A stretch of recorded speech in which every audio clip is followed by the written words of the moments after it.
le César du meilleur acteur. Et puis on essayera un jour de faire une grande cantine gratos. Yes, we can. Serge Gainsbourg, bonjour.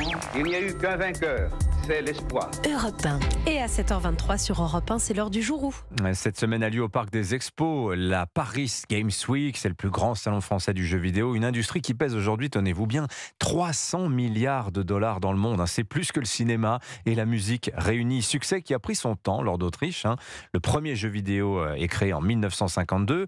Il faut attendre pour un essor grand public en France la fin des années 80 et la création des premières consoles portables. Oui, et en particulier du Game Boy, ce petit boîtier qui tient dans la poche. Europe 1 parle de la folie du Game Boy en décembre 91. Prix à l'unité 700 francs. 700 000 exemplaires sont vendus en un an. Définition du Game Boy à l'époque. Ça remplace la console vidéo qu'on branche sur la télé.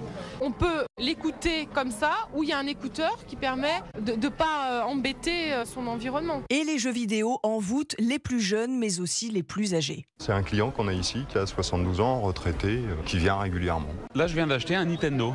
Pour le petit, pour lui, qui a quel âge ? Il a 6 ans. En cette année 1993, sur Europe 1, ce proviseur de lycée raconte que les élèves jouent partout avec leur Game Boy à l'école. Est-ce que ce sont les mauvais élèves qui jouent et les bons qui jouent pas ? Non, c'est un peu comme pour la cigarette.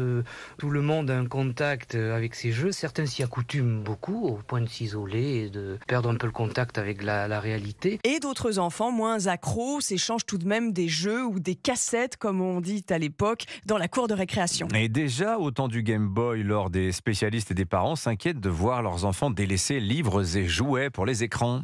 Oui, la durée moyenne de jeu est à ce moment-là de 5 heures par semaine. En 1993, ce neuropédiatre, Jean-Marc Pinard, pointe du doigt le risque de crise d'épilepsie chez les enfants. Ils peuvent déclencher une convulsion pour un jeu vidéo particulier. Une enquête est même ouverte à l'époque en France sur ce sujet. Auprès du public, en tout cas, certains jeux fonctionnent mieux que d'autres. Tekken, c'est ce qu'on appelle un jeu de, entre guillemets, de baston. C'est-à-dire ce sont des jeux de bagarre, si vous voulez. Et ça marche très fort chez les jeunes. Ça marche très fort chez les jeunes, ils adorent ça. Ce qui marche très fort aussi, ce sont les simulations et de courses automobiles. Dans les années 90, le succès des consoles de jeux ne se dément pas. En 96, la PlayStation vient d'être lancée et 300 000 consoles sont vendues en France en une seule année. Merci.